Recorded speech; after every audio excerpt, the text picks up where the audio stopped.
राज्यातील 40हून अधिक आठवडी बाजार हे बंद आहेत. पणन विभागानं जबाबदारी झटकल्याचा फटका यामध्ये ठेवण्यात आलाय.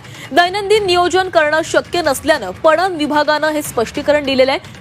स्थानिक स्वराज्य संस्थांकडे जबाबदारी देण्याचा निर्णय घेण्यात आलेला आहे. शेतमालाला चांगला भाव मिळावा यासाठी शेतकरी उत्पादक कंपन्यांना ताजा शेतमाल शहरात विक्री करण्यासाठी संत सावतामाळी शेतकरी आठवडे बाजार ही संकल्पना राबवण्यात आली होती. या अंतर्गत राज्यभरात 75 आठवडी बाजार सुरू करण्यात आले होते. याची जबाबदारी कृषी पणन विभागाकडे देण्यात आलेली होती. मात्र शेतकरी आठवडी बाजाराचं दैनंदिन नियोजन करणं हे शक्य नसल्याचं कारण देत पणन विभागानं या आठवडी बाजारांची जबाबदारी झटकलेली आहे आणि त्यामुळे 75 पैकी 40हून अधिक आठवडी बाजार हे बंद झालेले आहेत.